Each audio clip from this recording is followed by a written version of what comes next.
بسم اللہ الرحمن الرحیم الحمدللہ رب العالمین والصلاة والسلام علی سید الانبیاء والمرسلین سیدنا مولانا محمد وعلی آلہ وصحبہ اجمعین۔ السلام علیکم ورحمۃ اللہ وبرکاتہ۔ میرے عزیز بھائیوں بہنوں، ایک مرتبہ پھر میں آپ کا اس سیشن کے دوسرے حصے میں خیر مقدم کرتا ہوں۔ دین و دنیا کا پروگرام آپ دیکھ رہے ہیں۔ اچھا، مجھے بار بار یہ یاد دہانی کرائی جا رہی ہے کہ میں آپ کو یہ بتاؤں کہ ابھی اسکرین پر اس پروگرام کا ای میل آپ کو دکھایا جائے گا۔ تو آپ سے گزارش یہ ہے کہ اس ای میل کے ذریعے سے آپ ہمارے ساتھ کمیونیکیشن کر سکتے ہیں، جس کو میں خود پرسنلی اس ای میل کو کھولتا ہوں، دیکھتا ہوں۔ اگر کوئی مسئلہ ہو، کوئی خواب کی تعبیر ہو، یا ویسے کوئی پروگرام کے بارے میں آپ کوئی تجویز پیش کر سکیں، یا جو ہے آپ مجھے فیڈ بیک، یا جو ہے آپ اپنی جو ہے پسند ناپسند سے آگاہ کر سکیں، تو آپ برائے کرم مجھے ای میل کریں۔ اردو میں کریں، انگلش میں کریں، عربی میں کریں۔ ہم آپ کی ای میل کا انشاءاللہ جواب دیں گے، نام ذکر نہیں کریں گے، اور اس پر کامنٹس بھی کریں گے اگر کوئی ایسی مشکل بات ہوگی، اور اگر کوئی رازداری کا کوئی سوال ہوگا تو ہم انشاءاللہ کوشش کریں گے کہ ای میل کے ذریعے سے آپ کو جواب دیں، یا جو ہے آپ کا ای میل آپ کو کہ مفتی صاحب کا ای میل، مفتی عبد المنتقم صاحب کا ای میل جو ہے آپ کو پاس کریں۔ تو اس لیے یہ ای میل کی جو فیسلٹی ہے یہ ہمارے پاس موجود ہے،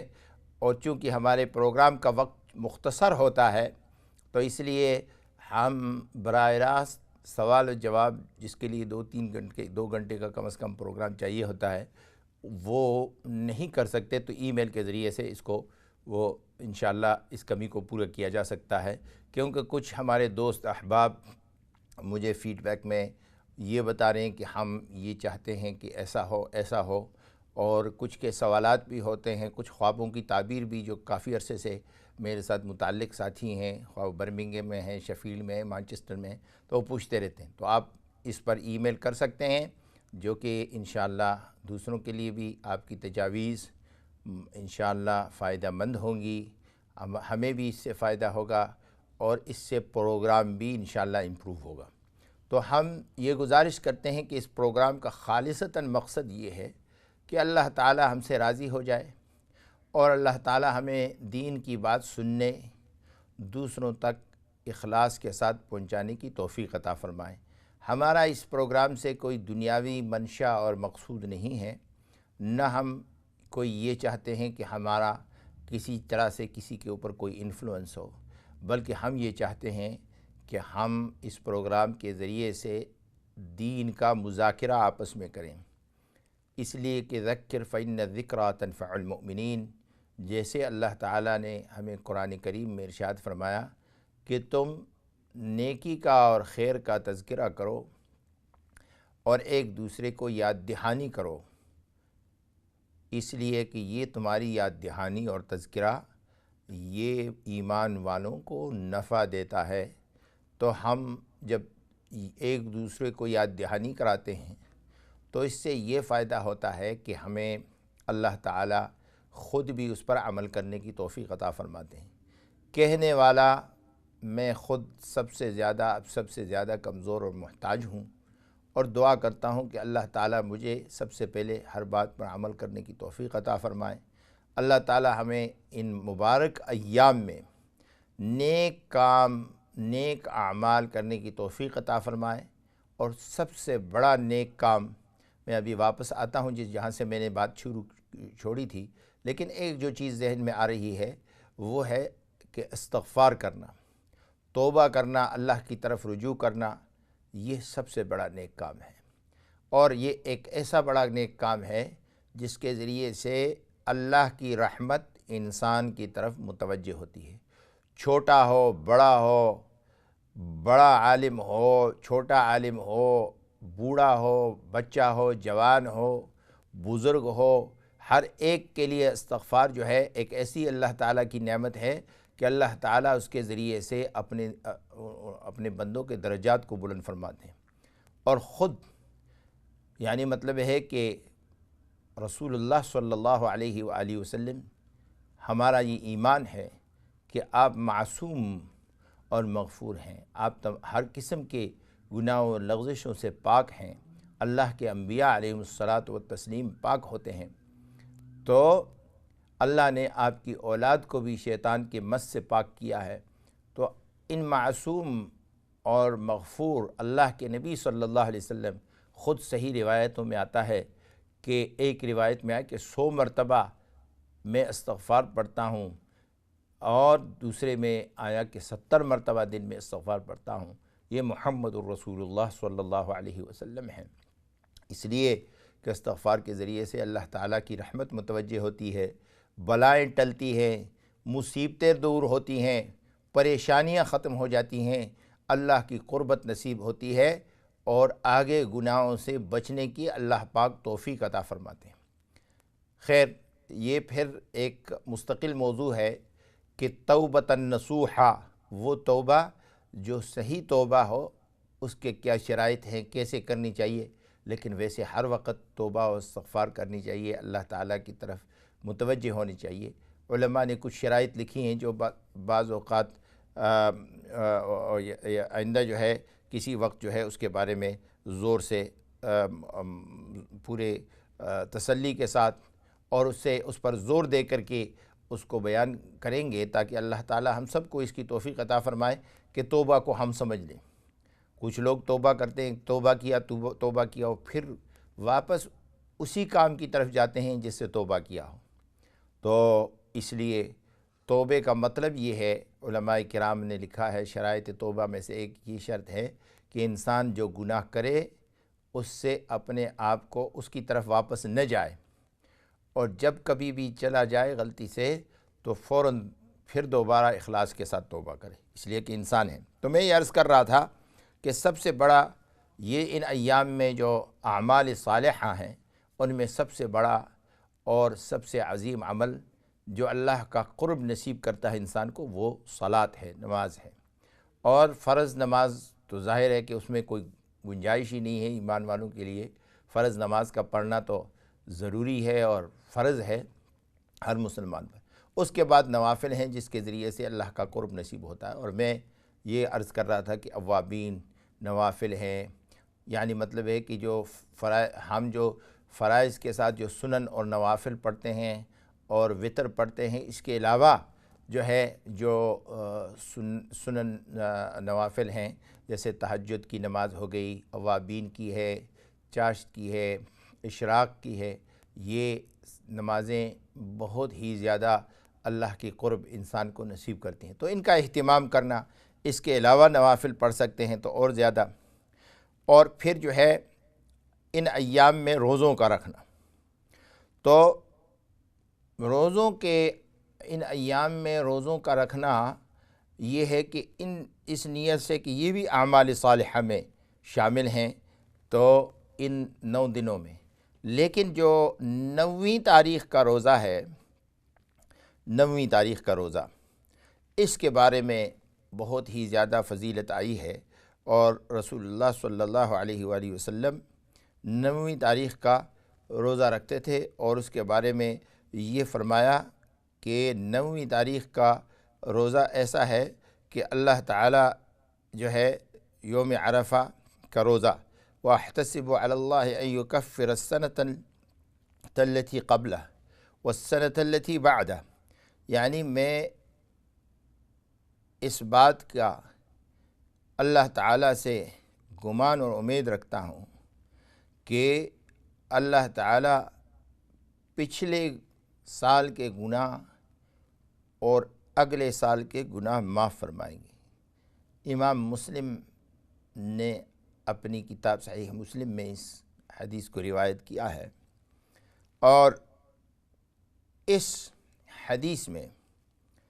رسول اللہ صلی اللہ علیہ وسلم سے یہ فضیلت بڑی شان کے ساتھ منقول ہوئی ہے۔ اور آپ کو یاد ہوگا کہ پچھلی دفعہ میں نے آپ کو ہمارے بزرگ امام اور محدث اعظم حضرت شیخ الحدیث مولانا محمد زکریا مہاجر مدنی رحمہ اللہ تعالی، اللہ تعالی ان پر قرورہا رحمت نازل فرمائے اور ان کی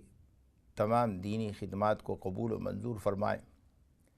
انہوں نے اپنی تقریر بخاری میں ایک نکتہ لکھا ہے کہ یہ اتنی بڑی سعادت ہے کہ اللہ تعالیٰ جس کو یہ روزہ رکھنے کی توفیق عطا فرماتے ہیں،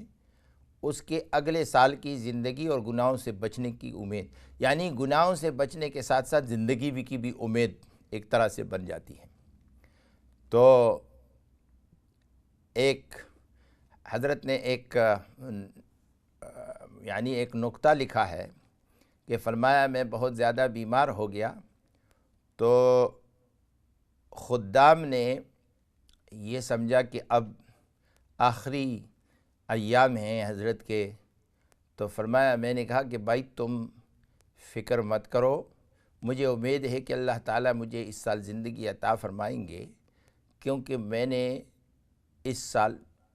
جو ہے وہ 9 تاریخ کو روزہ رکھا تھا۔ تو غالباً الفاظ میں کچھ تھوڑا سا اختلاف ہو سکتا ہے، لیکن یہ جو ہے ہمارے وہ بزرگ ہیں، وہ اللہ والے اور وہ بڑے ہیں جنہوں نے یہ نقاط بڑی محنتیں اور بڑی صعوبتیں اور بڑے بڑوں کی صحبتوں سے حاصل کیے۔ اللہ تعالیٰ جو ہے ہمیں بھی توفیق عطا فرمائے کہ ہم 9 تاریخ کو روزہ رکھ سکیں۔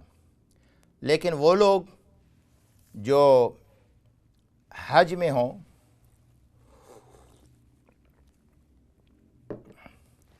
حج میں ہوں تو حج میں ایک قسم یہ ہوتا ہے جو قربانی نہیں کر پا سکتے، تو ان کے لیے تفصیل ہے، فقہی مسئلہ ہے کہ وہ ان کو روزہ رکھنا پڑتا ہے۔ لیکن وہ لوگ جو حج کر رہے ہیں، جن کے لیے نفلی روزہ جو رکھنا چاہتے ہیں 9 تاریخ کو، ان کے لیے مسئلہ اور اس کے لیے مستحب یہ ہے کہ وہ، اور سنت یہ ہے بلکہ رسول اللہ صلی اللہ علیہ وسلم کی، کہ 9 تاریخ کو وہاں پر روزہ نہ رکھیں، اس لیے کہ تکلیف اور صعوبت کی وجہ سے شاید ان کے اس پر اثر پڑے عبادت پر۔ یہ ان کے لیے کہ یہ وہ 3 ایام و 7 اذا رجعتم میں نہ ہو، یعنی جن کے 10 روزے۔ اور اس کی وجہ یہ ہے کہ رسول اللہ صلی اللہ علیہ وسلم نے آپ کو عرفات میں یوم عرفہ کے دن روایت میں آتا ہے کہ دودھ پیش کیا گیا تو آپ نے دودھ پیا، اور اس سے پتہ چلا کہ آپ نے روزہ نہیں رکھا۔ بہرحال اللہ تعالی ہمیں اس فضیلت کو سمجھنے کی توفیق عطا فرمائے۔ دوسرے ایام میں بھی کوئی روزہ رکھنا چاہتا ہے تو رکھ سکتا ہے، البتہ رسول اللہ صلی اللہ علیہ وسلم سے جو احادیث میں ہے وہ یہ ہے کہ ازواج مطہرات، ہماری مائیں رسول اللہ صلی اللہ علیہ وسلم کے ازواج مطہرات سے روایت ہے کہ وکان نبی صلی اللہ علیہ وسلم یصوم 9 ذی الحجہ، تو یہ 9 ذی الحجہ کی آئی ہے، اور اس کے علاوہ دوسروں میں بھی نفل کی نیت سے رکھ سکتا ہے کیونکہ وہ بھی اعمال صالحہ میں شامل ہیں۔ تو ایک تو نماز ہے اور نماز کے بعد روزے رہیں، اس کے علاوہ قرآن کریم کی تلاوت ہے، جو اللہ تعالیٰ کا ذکر ہے، اللہ کا قرب نصیب ہوتا ہے قرآن کریم کی تلاوت سے۔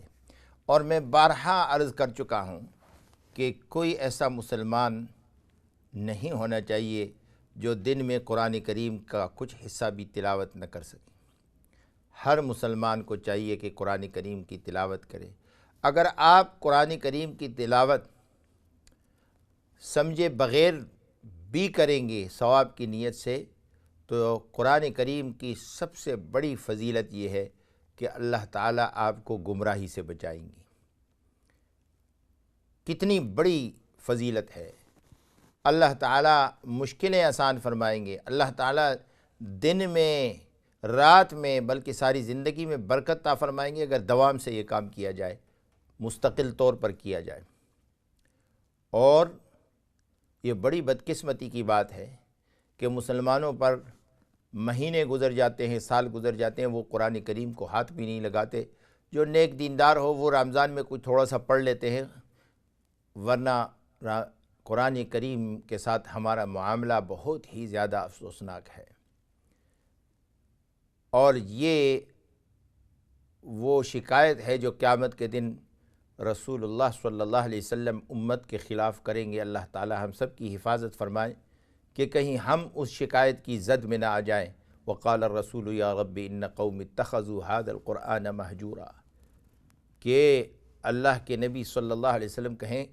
کہ اے اللہ میری قوم نے اس قرآن کریم کو چھوڑ دیا تھا، ترک کر دیا تھا۔ اس کو ترک کرنے کا مطلب یہ ہے کہ اس کے اعمال کو بھی چھوڑ دیں، اس کو پڑھنا بھی چھوڑ دیں، اس میں غور و فکر بھی چھوڑ، اور اگر معانی کے ساتھ پڑھے، تھوڑا وقت نکال کر کے غور و فکر کے ساتھ پڑھے۔ ہر جگہ آج کل ہر زبان میں، ہر معروف و مشہور، تقریباً تمام مشہور معروف زبانوں میں تراجم قرآن کریم کی اور تفاسیر موجود ہیں۔ ان میں سے کسی ایک تفسیر یا ترجمے کی کو لے کر کے تھوڑا بہت بھی 10 منٹ کے لیے پڑھا جائے اور اس میں سوچ کیا جائے، اس میں فکر کیا جائے، کیونکہ قرآن کریم جب بھی کہیں ذکر کرتا ہے تو وہاں اس بات کا ذکر کرتا ہے افلا یتفکرون افلا یتدبرون اولا یذکرون، کہ یہ جو ہے اس سے نصیحت حاصل نہیں کر سکتے، اس میں غور و فکر نہیں کرتے، اور اس میں تدبر اور گہری سوچ و فکر کے ساتھ جو ہے قرآن کریم اللہ تعالیٰ کا ایک ایسا معجزہ ہے، اتنی بڑی نعمت ہے۔ مسائل حل ہوتے ہیں۔ رسول اللہ صلی اللہ علیہ وسلم کا ارشاد ہے کہ جو سورۃ یاسین ہر روز پڑھے اللہ تعالیٰ اس کے دن کی جتنی ضروریات ہیں وہ پوری فرما دیتے ہیں، مشکلات آسان ہو جاتی ہیں۔ سفر میں پڑھیں آپ سورۃ یاسین تو اللہ تعالیٰ راستہ آسان کر دیتے ہیں، سفر کی مشکلات کو آسان کر دیتے ہیں۔ تو ایک تیسرا کام جو ہے قرآن کریم کی تلاوت ہے، جو ذکر و اذکار میں شامل ہوتا ہے،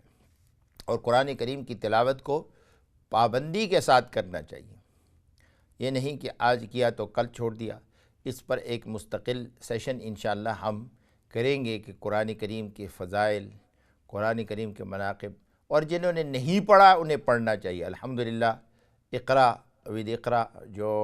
لائیو پروگرام ہوتا ہے جس میں ہمارے مولانا ریان جو ہے وہ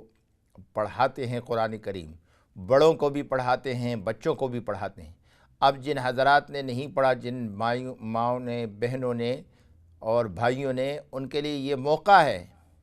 یہ صحابہ کرام رضوان اللہ تعالی عنہم اجمعین نے بڑی عمر میں قرآن کریم پڑھا، کئی صحابہ نے، اور یاد کیا۔ اس لیے یہ ایک سعادت ہے کہ اللہ تعالی ہم اللہ کی کتاب کو سیکھ سکیں۔ قرآن کریم کا پڑھنا، قرآن کریم کے ساتھ تعلق قائم کرنا، یہ ایک بہت بڑی اللہ تعالیٰ کی بہت بڑی نعمت ہے، بہت بڑی فضیلت ہے۔ تو خیر قرآن کریم، اس کے ساتھ ساتھ یہ ہے کہ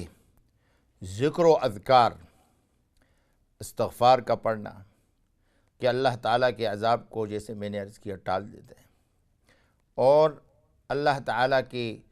بڑائی بیان کرنا، درود شریف کا پڑھنا۔ درود شریف وہ عمل ہے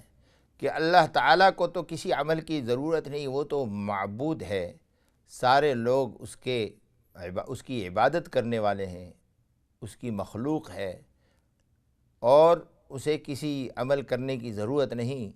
لیکن اللہ تعالیٰ ارشاد فرماتے ہیں کہ درود شریف،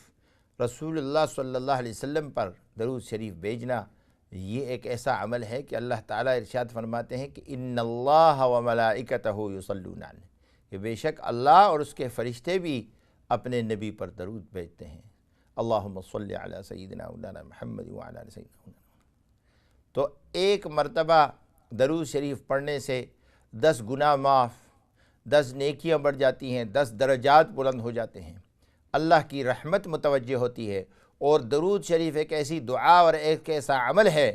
جو بلا شک و شبہ جو ہے وہ قبول و منظور ہوتا ہے اللہ تعالیٰ کے ہاں۔ اور سب سے بڑی بات یہ ہے، سب سے بڑی سعادت ایمان والوں کے لیے، مسلمان کے لیے، لا الہ الا اللہ محمد الرسول اللہ کہنے والے کے لیے یہ ہے کہ جب وہ درود شریف پڑھتا ہے اسے انتہائی محبت کے ساتھ سرشار ہو کر کے درود شریف پڑھنا چاہیے۔ اس لیے اس اعتقاد کے ساتھ پڑھنا چاہیے اور پڑھیں کہ آپ جب درود شریف پڑھتے ہیں تو آپ کا نام لے کر کے آپ کی طرف سے درود شریف محمد الرسول اللہ صلی اللہ علیہ وسلم کی خدمت اقدس میں پیش کیا جاتا ہے۔ کتنی بڑی خوش قسمتی، اللہم صلی علی سیدنا مولانا محمد عبدک ورسولک، یعنی یہ کتنی بڑی خوش قسمتی ہے کہ ہم جیسے گناہگار، خطاکار، سیاکار جو رسول اللہ صلی اللہ علیہ وسلم کے پاؤں کے نیچے جو خاک آئے اس کے برابر بھی اپنے آپ کو نہیں کر سکتے، اور آپ کے سے اتنے دور ہیں زمانے میں، اور درود شریف کے ذریعے سے ہماری ذکر، ہمارا نام آپ صلی اللہ علیہ وسلم کی خدمت میں پیش کیا جائے، اس سے بڑھ کر اور کیا سعادت ہو سکتی ہے مسلمان کے لیے۔ تو درود شریف ایک ایسا ذکر ہے، جیسے کئی صحابہ سے منقول ہے کہ یہ بھی ایک ایسا ذکر ہے جو اللہ کے ہاں مقبول ہے، بلکہ یہ ایسا ذکر ہے کہ اللہ تعالیٰ اس کے ذریعے سے انسان سے مصیبتیں، پریشانیاں، تکلیفیں، تنگ دستی، غربتیں، بیماریاں سب ختم کر دیتے ہیں، اور یہ انسان ہر وقت اللہ تعالیٰ کی رحمت میں ہوتا ہے۔ اور آخری اور چوتھی چیز یہ ہے کہ تکبیر اور تحلیل، کہ اللہ اکبر لا الہ الا اللہ واللہ اکبر اللہ اکبر وللہ الحمد، یہ تکبیر اور تحلیل ان ایام میں، ایام تشریق میں، اور 10ویں ذی الحجہ کو یعنی 9ویں تاریخ کی فجر سے ہر فرض نماز کے بعد کم از کم ایک مرتبہ کہنا تو ضروری ہے، اور 13ویں تاریخ کے عصر تک۔ لیکن ویسے بھی ان ایام میں تکبیرات کا کہنا یہ مستحب ہے، سنت ہے، صحابہ کرام نے اس پر عمل کیا۔ اب صیغہ تکبیر کیا ہے کہ کس طریقے سے، تو اس میں 3 مختلف روایات ہیں۔ ایک تو یہ ہے کہ اللہ اکبر اللہ اکبر و کبیرہ، دوسرا یہ ہے کہ اللہ اکبر لا الہ الا اللہ واللہ اکبر وللہ الحمد، اور تیسرا یہ ہے کہ اللہ اکبر یعنی 3 مرتبہ تکبیر کہا جائے، لا الہ الا اللہ واللہ اکبر وللہ الحمد۔ تو ایک صیغہ یہ ہے کہ اس میں 2 مرتبہ تکبیر ہے لا الہ الا اللہ سے پہلے، اور دوسرا صیغہ یہ، اور یہ ساری احادیث میں موجود ہیں۔ تو اللہ تعالیٰ مجھے اور آپ سب کو جو کچھ کہا سنا اس پر عمل کرنے کی توفیق عطا فرمائے، اور ان مبارک ایام میں اور ہم پھر بھی انشاءاللہ اگر وقت ملا اور فرصت ہوئی تو انشاءاللہ پھر بھی اس پر کچھ روشنی ڈالیں گے اور ذکر کریں گے، لیکن یہ چونکہ آگے جو ہمارے ایام آ رہے ہیں اس پر ہو سکتا ہے کہ حج کے بارے میں بھی کچھ مزید ذکر کر سکیں۔ اور الحمدللہ ابھی پچھلے ہفتے جو ہے سینٹرل ماسک میں ابھی پچھلے جمعے کو حج کی ٹریننگ ہوئی، اسی طرح جگہ جگہ پر، اور یہاں ہمارے پروگرام میں بھی حج کے مسائل بیان کیے جاتے ہیں، تو انگلش میں بھی، اردو میں بھی۔ تو جو حج پہ جانے والے ہیں